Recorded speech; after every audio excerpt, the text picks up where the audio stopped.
Greetings, colleagues. Greetings, Madam Speaker.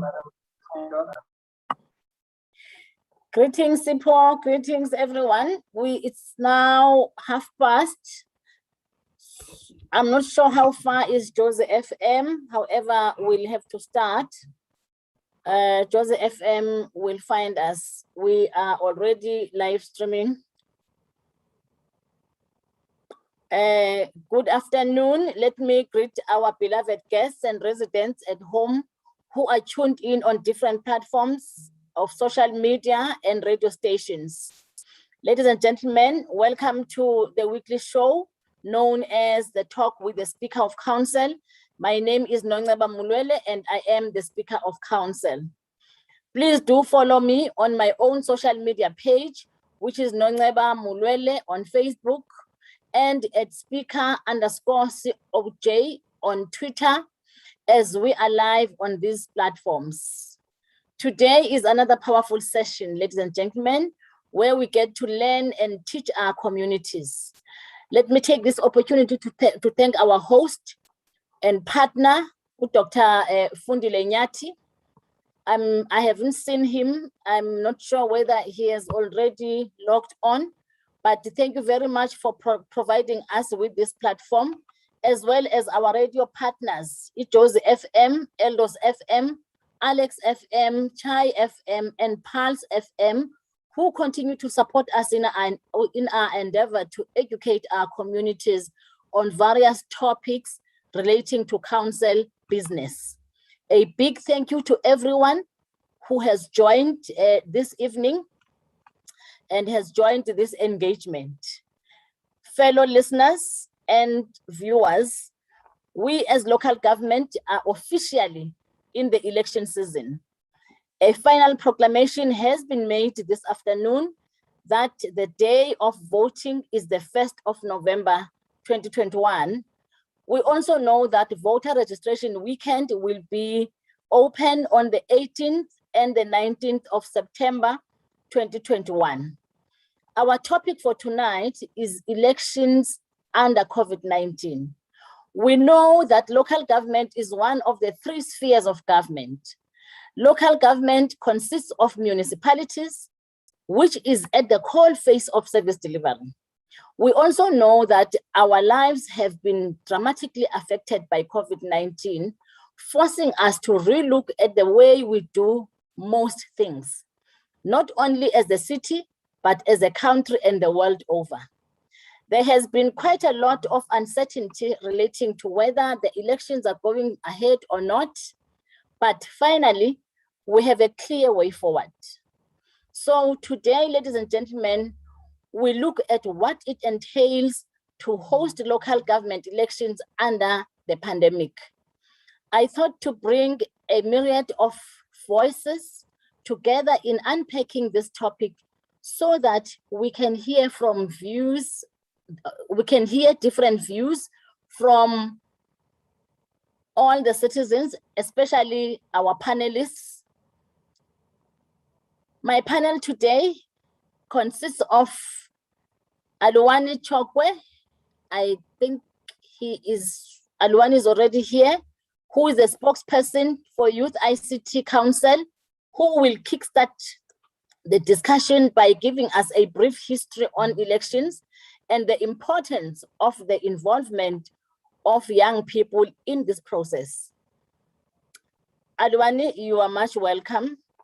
We also have Siyabonga Twala, the UJ's SRC academic and quality officer, who will speak about voter apathy among young people. We have Dr. Tinanzo, Researcher Institute, who will speak to what is the implications of hosting local government elections during the pandemic. We have Mrs. Diana Muller from IEC in the city of Johannesburg, who will share the state of readiness of our systems during these elections, especially within such a period, short time that have been announced. We also have Mr. Thomas Sigama, the Deputy Director General for Civic Services, who will share the role of Home Affairs in the local government elections. To the panel, without waste of time, thank you very much for your presence and welcome to the show. I am not sure if Musha is already here or should I continue to ask a question? Musha is in the meeting, Madam Speaker. Musha, over to you. Musha is in the meeting. All right, maybe before I hand over to Musha, let me start with Aluwani Chokwe. Aluwani, if you could kindly unpack the history of the elections process and the importance of with regards to the discussion voting when it comes to elections. Over to you, Aluwani.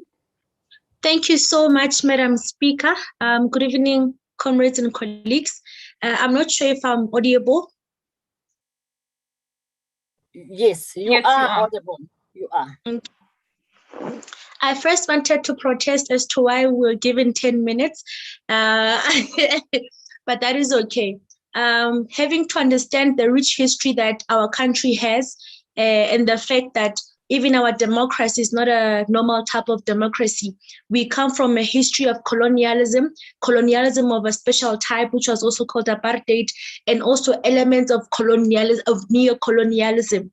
In fact, we must never lose the sight of what our country has achieved post the democratic dispensation, in the sense that we are now even afforded these platforms where we can voice ourselves. We are afforded opportunities to go study even higher and go to fields of interest that we want, unlike historically where our parents were forced to do either nursing or teaching, because those were blue-collar jobs that were available to the then generation at the time.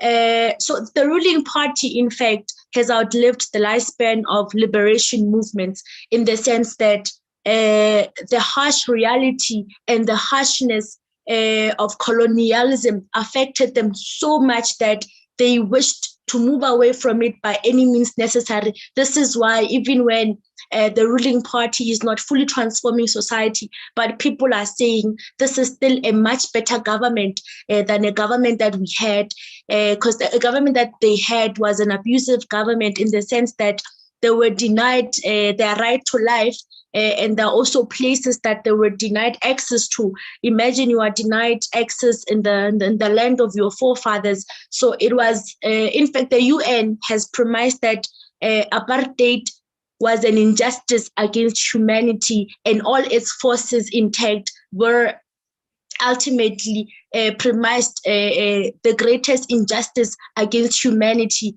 Now, the first democratic elections in 1994 were a turning point in our country's trajectory, in the sense that even people of color or Black people could now decide on their government. And it is something that did not come easily. There are people that have laid down their lives for the fruits of the freedom that we enjoy today. We have read about the men and women of our country, the brave men and women of our country that left the country to go in exile, to train in order to try and sabotage the apartheid regime that had ruled the country at the time. And again, for young people, the importance come in this. We need to determine our country. We need to determine a future that we envision for ourselves. They have always said the revolution is the activity of the young. I can even date back to when the ruling party during apartheid was at its weakest. They formed a youth league so that the youth league could become its lifeline. So the importance of young people voting is that they determine what happens in their country. We cannot sit back and say, no, I found these processes already in place, but you are given an opportunity to say, look, this is for your personal interest. What do you envision? You become the change that you seek in this country. And again, in terms of the economy, I know that one of the documents of the liberation movement have premised that, I think it was the strategy and tactics document, that in our country, more than in any other country in the world, how our liberation is meaningless without economic liberation. It cannot be that obviously, yes, there are generations that have fought for the economic, the political liberation that we enjoy today. But it is still also upon us to say, okay, now that they have given us an environment where we can fight for a country that we can, we are given a position to say, fight for the economy. And us participating in elections also ensures that the economy gets to be owned. In fact, the commanding heights of the economy are owned by the majority of the people in South Africa, demographics being the people of color. So we should never downplay or lose sight of what our country has achieved and how hard our history was fought for. We've read of how people were killed in cold blood, how our people were denied opportunities, and we know that even English and other modes of civilization, not that there wasn't civilization historically, but they were denied to our people because they were seen as inferior. So we have an opportunity to rebuild a country that we want in an equal state, so to mean that whatever it is that we are unhappy about today, that the liberation movement is not fully living up to, we are able to say, okay, I'm able to go and register to vote and have my voice heard. You are participating in democracy. And for us to make sure that democracy works, we need to be active participants of it. In fact, I was saying a few weeks ago to my colleagues that I am appreciating how democracy is maturing in the sense that even though there's so much contestation, but it is the maturing of democracy that we even see new political parties that keep the liberation movement on their toes, wanting accountability. So it is the maturing of democracy that we actively need to participate in. And it is actually an injustice when we sit back at home and not participate in democratic processes that our forefathers and grandparents fought so hard for. Thank you so much, Madam Speaker. Indeed. Thank you so much there, Luani, with that opening remarks as part of this evening civic education with the Speaker of Council. We're looking at the importance of going to the polls under a COVID-19 pandemic as well. I'm going to bring in Siabonga Twala to join the conversation right here on your number one dial.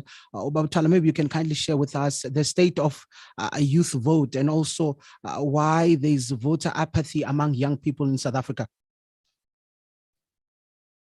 Thank you so much, and good evening, Madam Speaker, fellow panelists, and the rest of our listeners that are joining in live and through the media platforms that are connected. First of all, I want to say that young people do not have a problem with voting if their votes actually mean something.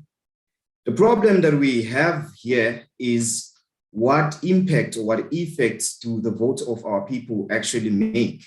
I was conducting a young to like, why are people so not interested in voting? And I realized that there are so many questions that need to be answered in order to encourage the young person or the young Black child to actually participate in voting.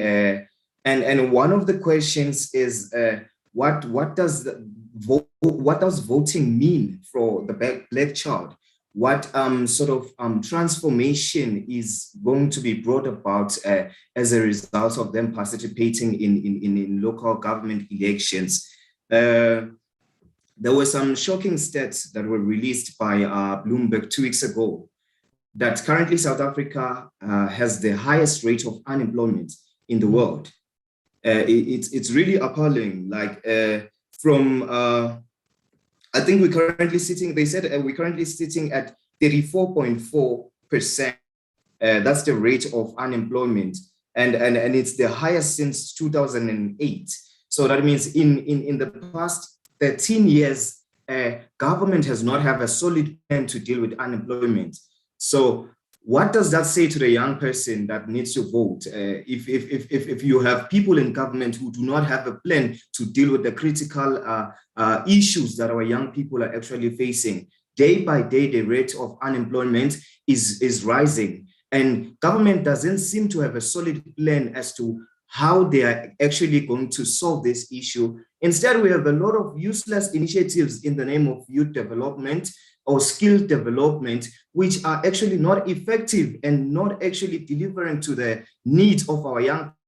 I mean, I once attended a youth development session whereby a motivational speaker was invited to tell people that if they actually get their mind in the right place, they are going to be good. I mean, what is that? How can you tell poor people that they just need to fix their mindset? People need solutions. They don't need motivation. And I feel like government really needs to do better in terms of youth and skill development programs and make sure that these programs are actually unskilling our people with the necessary skills that they need in order to change their lives. Like if you're going to do an entrepreneurship summit, and all you are doing is just teaching people on how or what they can do to register a business. What kind of assistance are you actually helping them? Because you did not actually skill them with the proper qualities that are going to make sure that should they open those businesses, should they start those businesses, they are going to be able to maintain them and make sure that those businesses are successful. So we have a lot of what can be done to better the situation, but we don't have a lot of how can we actually do it. So there's of sound leadership in government, and that is really discouraging to our young people, and they don't see the need to participate in voting. I saw a shocking tweet last week. I think we all know Maps Maponyana. He has a restaurant, and he posted an advert that is looking for workers in his restaurant. And someone took a picture the next morning of people who were queuing up for an interview in that restaurant. And it was not even big positions. It was like positions like waiters, but people were blocking the street, lining up for an interview for a junior position at a restaurant. That is how critical unemployment is in South Africa. We have so many people. When you look at Stats SA results from March this year, there was an increase of 1.2% from the statistics of people who have lost or are discouraged from seeking work. So there are people who are not even interested in looking for employment anymore. That's how critical this thing is. It increased by 1.2%, and it's currently at 44.4%. In a population of, I think we have about 50 million or 60 million people, 44% are not even interested in seeking employment anymore because it is so difficult. And we've been told so many times that education is the key to success, but most of the people that are seeking employment and are not successful are people who are actually educated. So it brings us to a question of, is education really the key to success, or is proximity to the right people the key to success? Because there are people who are not educated, but because they know the right people, they are able to actually become successful. So there's a lot of transformation that needs to be done in government in order to encourage the young person to actually participate in voting. And another thing that I want to mention, we all know of like this other pandemic that we're facing in our country of gender-based violence. I mean, like our country is a crime scene for women.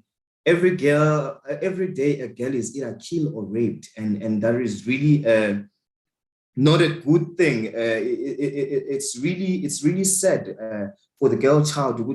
Every day they need to live in fear, and throughout the past years there has not been a solid plan that government has actually applied to make sure that they actually tackle the issue of gender-based violence. And another critical issue that I want to raise, we want to applaud government for subsidizing condoms to make sure that people practice safe sex.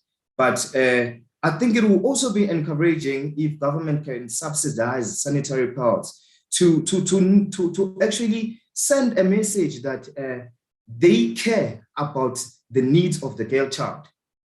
It cannot be that the girl child is struggling every time they need to go on their periods. They're struggling with the sanitary towels, but sex is actually more prioritized than the daily needs of the girl child. So I think that there really needs to be a change in priorities in terms of the kind of funding that governments actually put in order to assist the Black young child. And until that is done, young people will never be interested in voting because some believe that they just vote to sponsor the lifestyles of politicians' children, because in the current world, we live with these people. We go to school with children of politicians, and they are living a lavish lifestyle that we cannot afford. Not even our parents who are employed can afford those lifestyles. So every time you think of voting, you're like, I'm actually making sure that this person actually will get the best sneakers in the shop. I'm actually sponsoring the life of politicians with my vote. So I think there is a critical need for government to actually invest in sound leadership. We need sound leaders and people who will be interested in taking a part in voting again. In closing, this has also affected SRC elections because the University of Johannesburg alone has about 55,000 students. In the campus that I'm leading, we have about 8,000 students, but the voter turnout, it never exceeds 3,000 students. So a majority does not want to even vote for the SRC. And when you ask them, they're like, if the government is failing to lead this country in the appropriate manner, how can we actually trust that kids are actually going to lead this campus? And most of these people that are contesting are affiliated with the leading organization that is leading in government. So the failure of government also affects us as student leaders in institutions of higher learning, because students lose hope in us because our leaders that are in government are actually failing to lead this country in an appropriate manner. And therefore, students have lost trust in us because we also associated with those people. Every time you are like, are you going to participate in SRC election? They were like, what is the point? What is the point? Older people with 20 years, 30 years experience are failing, and you're expecting me to trust a fellow student who just joined the institution 2 years ago to actually make some decisions that are going to make sure that the struggles of a student are actually championed. It's really discouraging. So this conversation is a broad one, and I'm actually glad that we're having it. We can only hope that government is going to apply a lot of transformation, and we are going to have a better country. Thank you so much. That is Siyabonga Twala raising some strong views there with regards to the issue of young people. He's from UJ SRC Academic and Quality Officer. I'm going to rope in Dr. Tina Nzo on this conversation as we proceed. I've got only just a few minutes with this panel. Doc, you can maybe just take us through what are the implications of hosting a local government elections during a pandemic. We have seen concerns coming from people. Maybe you can just allay our fears in that note. Thank you very much for inviting me to participate in this very interesting debate. And I'm very happy to see that the majority of people who are participating are the youth, because they're the ones who are affected by a local democracy and the current status when it comes to the affairs of our country. Well, first to begin with, indeed, we are hosting local government elections under a pandemic that we have never had to deal with in our country post-1994, and that is COVID-19. And that has affected us tremendously, both socio, politically, and economically, and otherwise. So I think that the real essence of the issue is not just only about having political parties being worried about how they are actually going to have an election under these conditions, but also the anxiety that is drawn from the electorate themselves, where there's so much unpredictability under, the fiscal austerities that we are facing in the country. So there are so many things, there's so many there's a complex of intertwining things that we need to think about when we're talking about the elections. And here we are saying that we will be conducting a free and fair election. Indeed, constitutionally, we are obligated to conduct our election in order to avoid a variety of things that could happen if we do not do so. But at the same time, how free and fair is it under these precarious conditions? And when I'm talking about precarious conditions, these issues are relating to what the former speakers have spoken about issues affecting the youth and the apathy and disillusionment that comes with that. How are we going to deal with that? Is the youth motivated enough to go to the polls and actually go and cast their votes? I mean, let's not even go any further. Last year, we had, in 2016, we had an electoral outcome that really was at the brink of saying that, is it a really free and fair election when we only had 57% of our people coming out to vote for local government elections? And by the way, this is not just a new phenomenon for South Africa. Even in England, for example, England had its elections in 2019, and the electoral turnout was only 12% of the voting age. And it goes back to the same issues. Even Western developed democracies are faced with issues of apathy, they're faced with issues of disillusionment, and also not seeing the kind of change that they want to change. So these are the kinds of precarious things that we are looking at in terms of the unpredictability, and also taking into consideration that political parties and smaller parties and even independent candidates have got a very short period of time in terms of campaigning and coming out, with very innovative policies that can actually change the situation. But how do you come up with innovative policies when you've got fiscal austerities in the country? So, but this must also be viewed as an opportunity. For example, the deliberations that we are having today that is hosted by Jozi FM and the Office of the Speaker, in terms of facilitating that kind of participation that we need to deliberate on the frustrations, allow the youth to lament their issues that they are facing, but also giving them a platform of being innovative in terms of saying, this is what we want to see happening moving forward. If you're coming with manifestos that are going to be looking at, changing the socio-economic landscape in our local cities, these are the kinds of things that they are expecting politicians and those who are standing as individual candidates to represent. So in other words, there needs to be this deliberate democracy that needs to unfold as we are moving towards the elections within this very short period of time, using social media to our advantage. The youth are on social media. They are talking on social media. They are expressing themselves on social media. They are sharing some of their innovations on social media. Tap into those platforms. TikTok, #1, it has hit #1 beyond Facebook and Instagram, because those are where conversations are beginning to emerge. So we need our political representatives to take advantage of using what we call e-democracy. This is the time to use e-democracy in a developing country such as South Africa, because other countries have even went beyond e-democracy by actually having the electronic and mailing voting, which in South Africa, we are not yet ready for that because of the complexities that we are coming from, where you have the urban and the rural divide. So right now, the platforms that we have, we should use them as our campaigning trails and think about exactly what it is that we need to do to change the situation on the ground. I think that's another opportunity that we can step in and bring the youth forward to share their views about what local government needs to do in order for them to participate fully in the elections. Let me end there. Dr. Nzo, thank you so much. I think, Speaker, that's where I park it for this week. You will take over from here as I will conclude here. Thank you so much for participating for this evening. I am going to end it then Speaker will continue as we continue with the discussion right here on your #1 dial.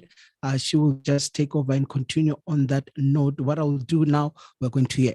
Have you tested positive for COVID-19? Consider this clinical research trial being conducted around the world and in South Africa, testing for a possible treatment. Thank you very much to Joseph M. Thank you very much, Moshe, and the listeners. Time was indeed too short today for you to be with us. But let me then go to Mrs. Diana Muller to talk about the role of IEC in local government elections, and just to also indicate to our viewers if the system is ready and what are the strategical plans under COVID-19 regulations.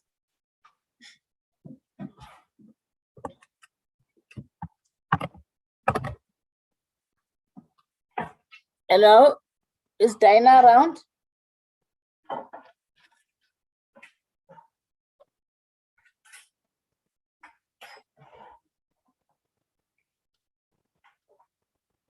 Am I audible? Madam, we can hear you. I don't see Diana here, madam. Madam Speaker. Oh, I'm told she is replaced by Mr. Mospito. Yes, Mr. Thomas is one of the panelists who's replacing Mrs. Diana. Okay. Today is Mr. Thomas.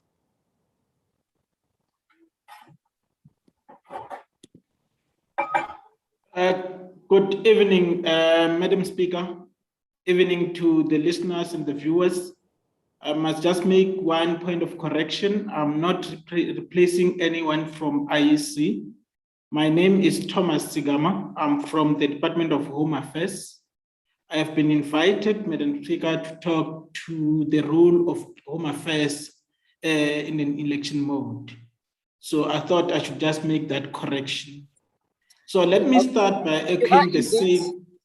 You are indeed one of the panelists. Yes, thank you, Madam Speaker. Let me start by echoing the same sentiment that were raised by previous speakers in making sure that we also make sure that we deliver a free and fair elections at the end of the day. Home Affairs plays a pivotal role in elections, and perhaps it's better for one to speak to the mandate of Home Affairs, that including the role and responsibilities tendered by the department. So as Home Affairs, we are responsible for the management of the National Population Register. We are, by National Population Register, we are referring to issues relating to birth registration, registration of marriages, red death registration. You know, as you are born, you come to Home Affairs. When you change status from being a minor and you discovered someone whom you love and you want to marry that person, then you still come to Home Affairs for Home Affairs to register your marriage. And even when you pass on, it becomes the role of Home Affairs to register the death of your loved ones. So going further, we are also responsible for the management of the identity documents. So we've got systems in place that deals with that. And amongst others, we do have a system called a Home Affairs National Identification Systems, which keeps both the fingerprints, the demographics, and all information relating to a person. That information helps us to keep an accurate and the most updated National Population Register. So those are some of the issues that Home Affairs deals with. But in terms of the elections, I would like to place it on record that Home Affairs really works very closely with IEC. We provide them with our database called from the National Population Register. That information helps the IEC to build its voters roll. They also perform verifications against our databases and all the information that our citizens and non-citizens have supplied to the department. So in terms of our work that we do, we have aligned our services with that of IEC, starting from the operational hours, wherein we have now worked closely with them and also reported that we will be opening all our offices countrywide on the date that the IEC has already indicated. So for voter registration, we will be opening all our 412 offices countrywide, of which Gauteng contributes about 62 offices. So all offices will be opened on the 18th and the 19th, and we'll also make sure that we align ourselves with the times that the IEC has already set at the nation. So we'll be opening all our offices from 8 o'clock up until 5 o'clock. But should there be a need to extend our operating hours, we will make sure that we extend our times as well. In terms of services, we will be issuing all our IDs that are lying in our offices. We'll be making sure that anyone who would like to apply will be given an opportunity to apply and collect. And also those people who have got queries relating to their own personal particulars, they will be given an opportunity to come and visit our offices so that all the queries that they have are resolved in those particular days. So we are really grateful to be given this opportunity to share with the viewers and the listeners so that they can also join us on the 18th, the 9th, and the 19th, and also on the date for the votes. We will make our services available to everybody.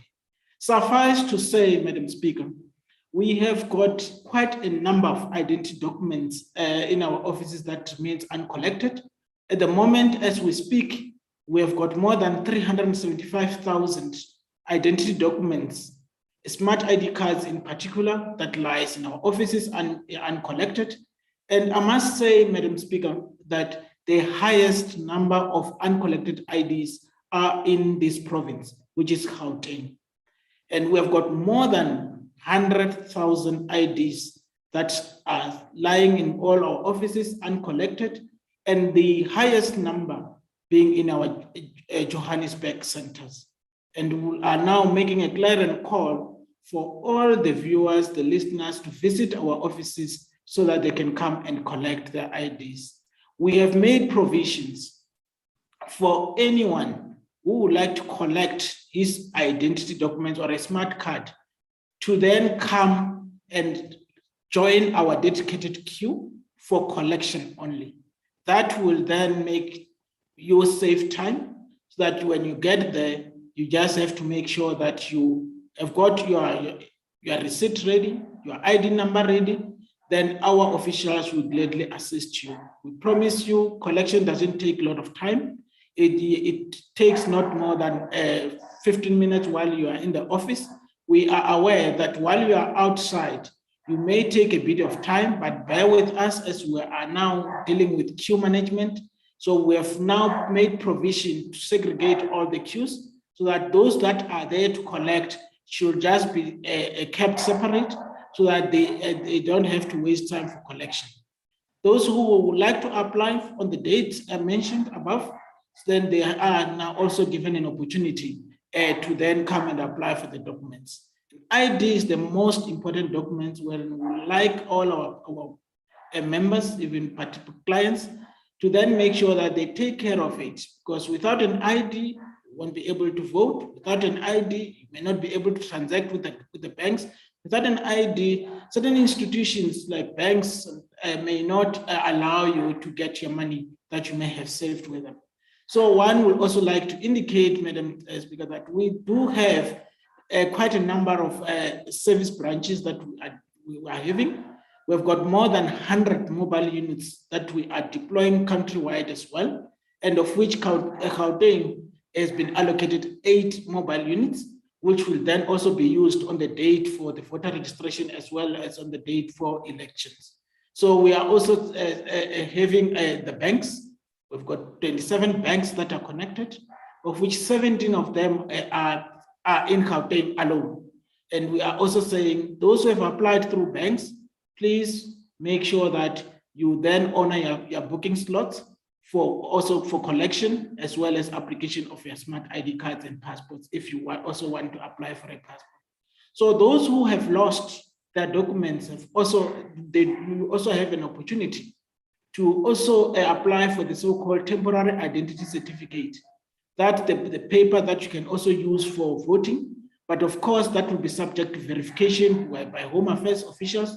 And only when your documents are verified, that's where you will be issued with a temporary certificate. So we stand ready for all these services, and we are saying, come one, come all, and let's join hands and then visit our stations for such services and make sure that we collect our IDs. Madam Speaker, I thought maybe I should end here, and thanks very much for your time. Thanks very much. Thank you very much, Mr. Sikama. Thank you very much for that informative input. Do we have IEC?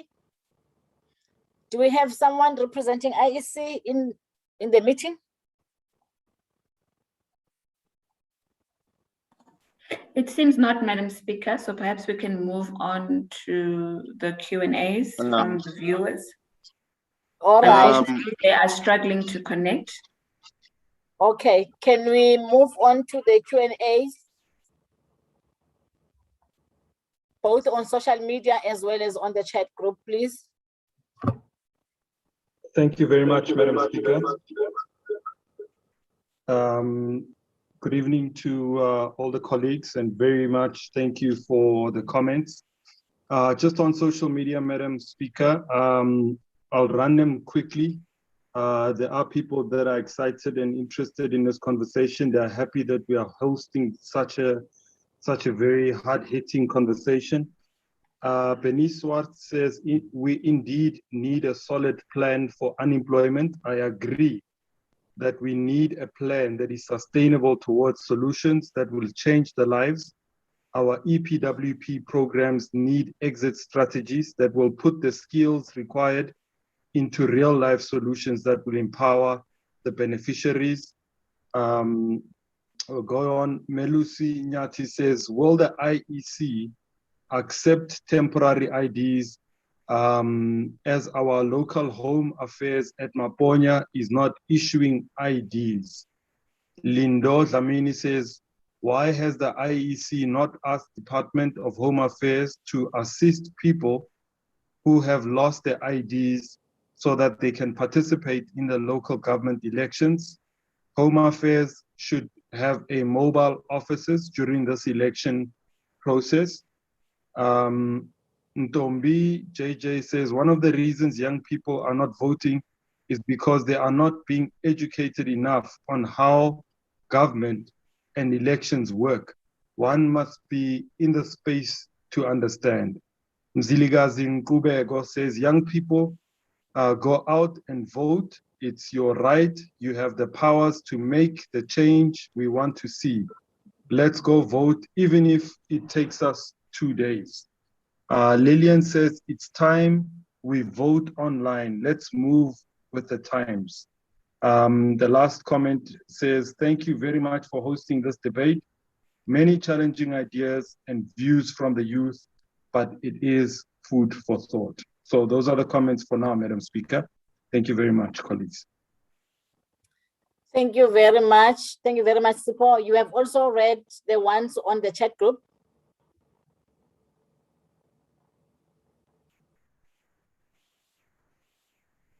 Okay. I've just been informed that we have Mr. Charles from IEC, and there was also a question on IEC.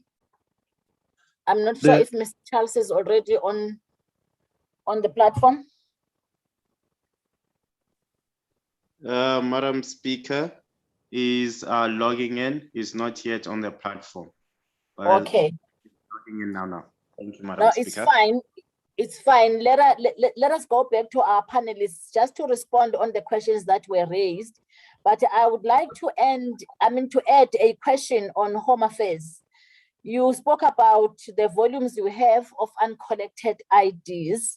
So the question is, other than this platform, how do you inform the people that their IDs are at Home Affairs? Do you have a program that inform people that they have to go and collect their IDs?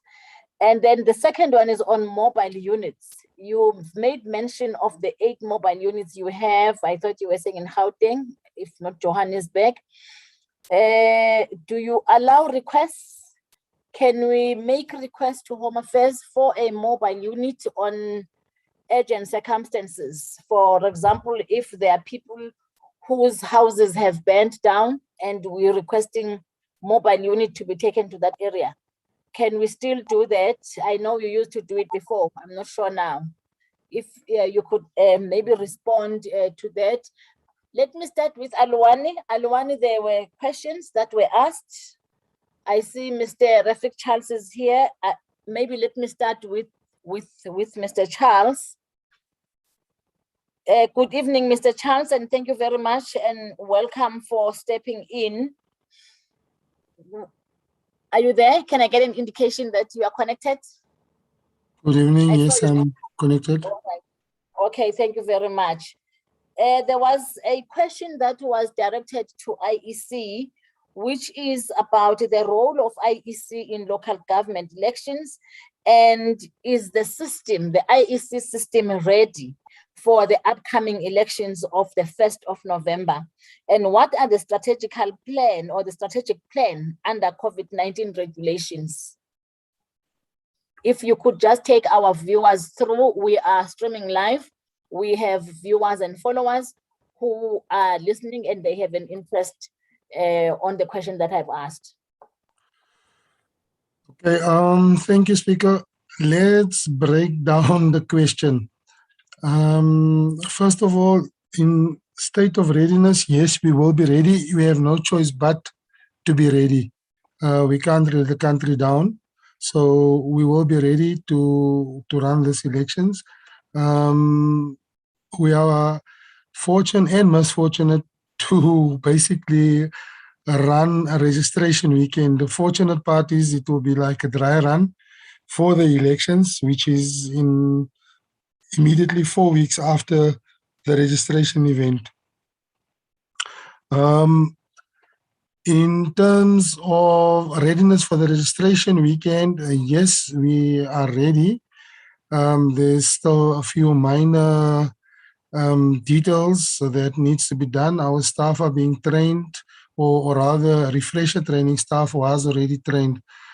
In terms of the COVID-19 protocols, we have a set of protocols. It is going to be difficult to control, but we're also hoping that the president is going to lower level 3 to level 2, perhaps. That should assist. But in terms of our protocols, yes, nobody will be allowed to enter without a mask. We have sanitizers. Our venues will be supplied with foggers for our staff. Yes, we have markers that we're going to be placing outside for voters to a social distance. We are going to be very much dependent on voters to follow protocols because we don't have a lot of staff for this event. So we will appeal to voters that when you come, you are welcome to come to a voting station. However, there's also other platforms. You don't even need to leave your house. The IEC has recently initiated the voter registration system where a voter can actually register online. The voter would require his ID to be scanned and sent through to IEC. But the process is very, very simple. We've had quite a number of people starting to register also. Changing of address is even simpler. We request voters to create a profile. And once the profile is created, you just type in your ID and it will take you through to your profile and show you where you are registered. It will then give you an option to change the address. You can then either type in the address or you can then search the address on the map and the system will put you in your correct voting district. Yes, and another innovation that we have is, I'm sure we've heard of the VMD. Now, the VMD will also be able to, with the VMD, you'll also be able to register at any voting station for any voting station. But we encourage that you go to your voting station. However, if you find yourself not at your voting station, we can register you, but we will direct you to your voting station.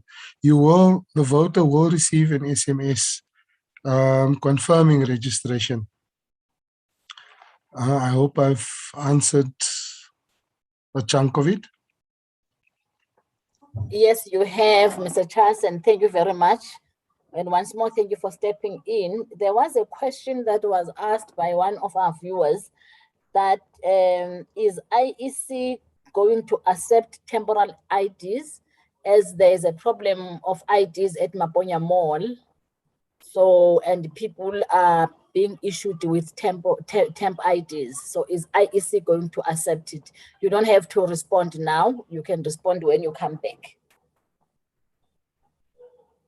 May I then give this opportunity to Alwani? Ms. Chogwe, if you could respond and also do your parting shots. Unfortunately, we only have up until past. As you respond, also do your parting shot input. You may also comment on some of the input that was made by other panelists. Is Alwani still around? Alwani? All right, let's go to Mr. Twala, Siyabonga Twala. Comments on the questions and your closing remark.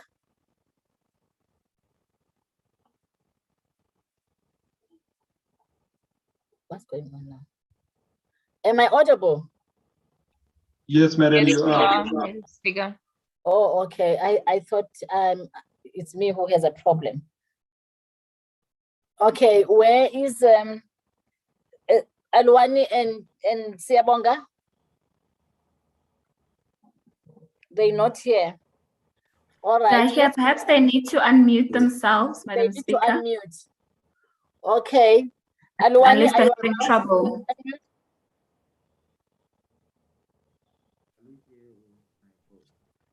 Okay, it looks like there's a problem. Let's go to Dr. Tinanzo. Madam Tinanzo. Oh, there's Siyabonga Twala coming. All right. Thank you, Mr. Twala. Thank you so much, Madam Speaker. I don't know if I'm audible. You are. You are audible. No, thank you so much. This was a very fruitful discussion, and there was one comment that I saw on the chat box about what the city of Johannesburg and the IEC or what kind of initiative are they going to be embarking on to ensure that young people actually participate in voting. So I think perhaps there is something that needs to be looked at from your side, from the city of Johannesburg and IEC side, in helping young people to even register to vote, because from engagements that we've had with students specifically, a lot have not even registered to vote. So that means they are not going to participate in the next elections unless there are initiatives that are actually implemented to make sure that there's proper voter education and why they actually need to take a stance in voting, so that they actually contribute to making a change to the current state of the country. So yeah, in closing, I just wanna give thanks to you, to thank you us to this discussion. Was very fruitful, and we are hoping that there are more initiatives that the city is going to apply in order to ensure that young people are actually prioritized and their struggles are championed. Thank you. Thank you very much, Mr. Twala. Dr. Tinanzo, your response to our viewers as well as your parting shot. Thank you very much, Speaker. I must thank you for facilitating this debate, and also thanking you for inviting PARI to engage with young people. The only message that I have, which is with regards to a comment about the youth not having the necessary education that is related to voting and elections and democracy.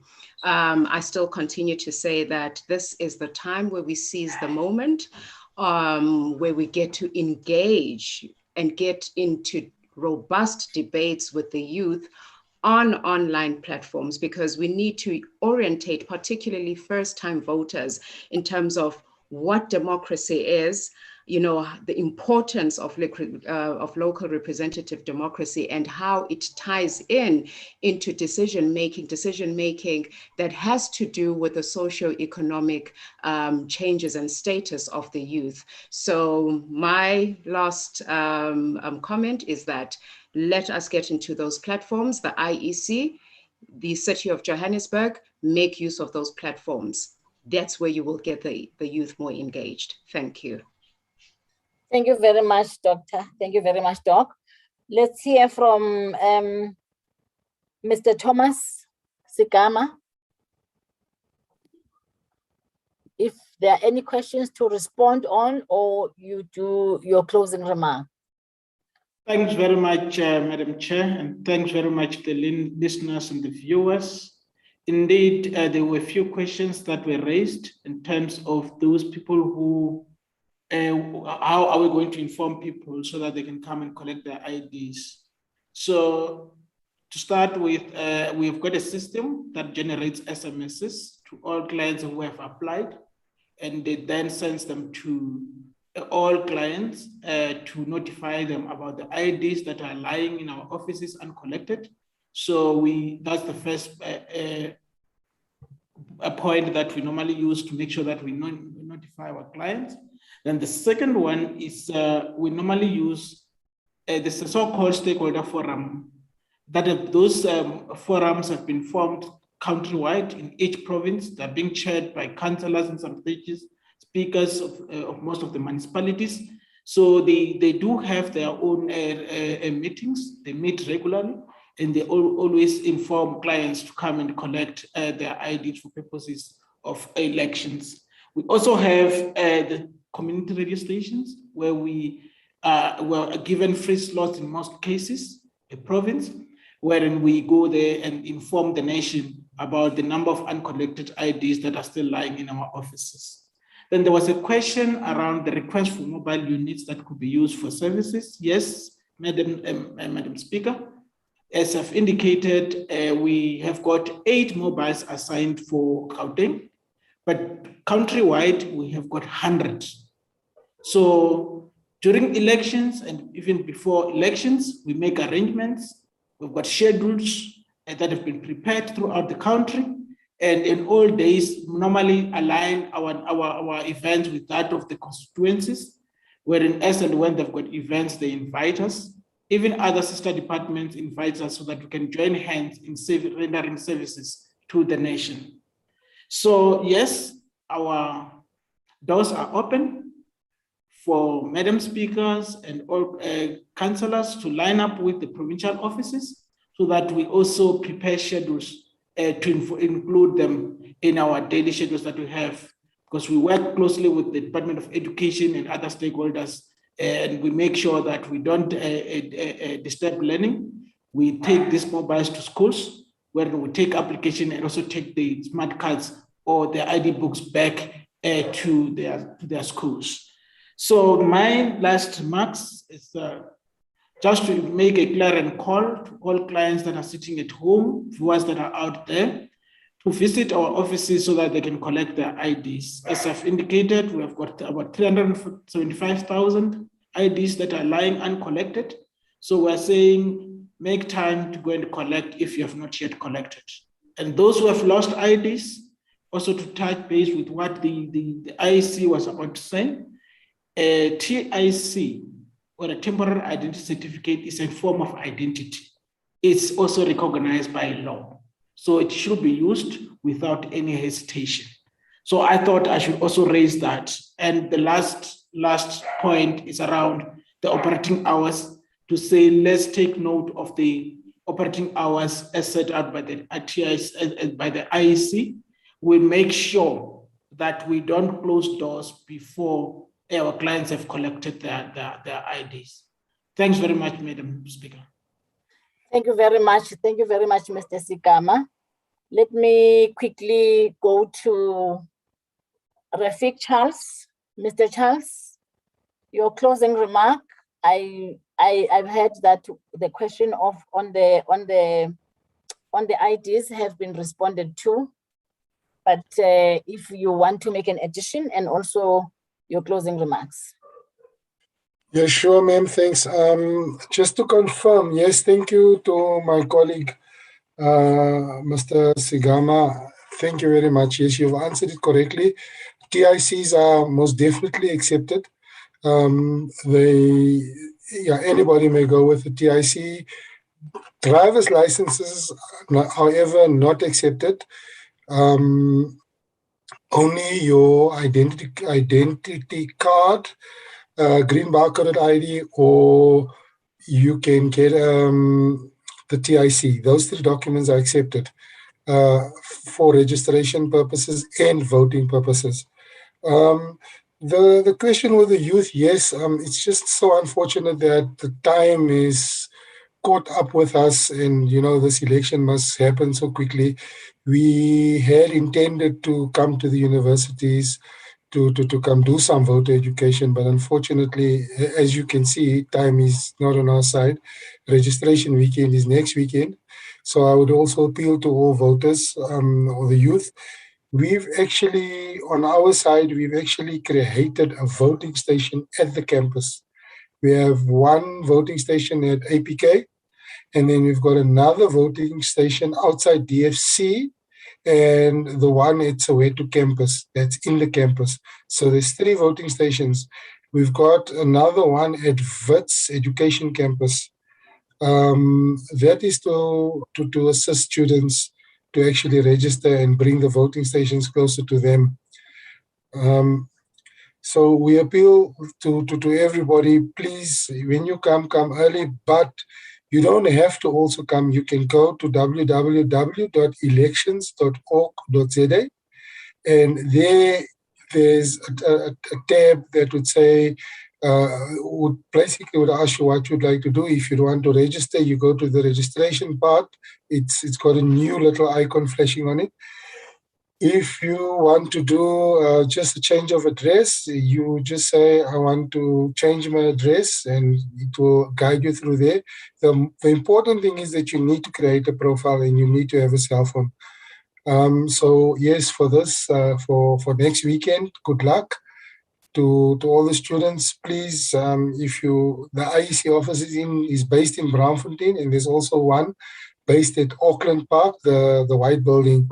So you're welcome to go there if you need anything. Just as a parting shot, also we would require staff, quite a huge number of staff to work for us. So this is an invitation that you can also go online and apply online, or alternatively just go to one of our offices and apply there. Our staff will assist you to fill in those applications. You must be registered to vote to work for IEC. So yeah, that's it, Madam Speaker. Thank you very much. Thank you very much, Mr. Charles. Is Ms. Alwani around? So that I don't... Yes, Madam Speaker, just a second. I'm just moving to a quieter place. All right. Okay, we know you have elections. Sorry. Okay, I'm okay now. Okay.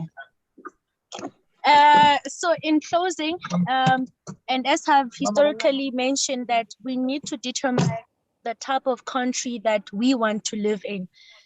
For one, as Sia had mentioned about gender-based violence, Interpol has named South Africa the world's rape capital, with women in the country more likely to be raped than educated. So us voting would mean we put in place the necessary policy legislative directives that say gender-based violence should be seen as a grave threat, particularly to the lives of women and children. Secondly, the World Bank has named South Africa the most economically unequal society in the world. Commanding heads of the economy must be represented by the demographics of our country, which is Blacks.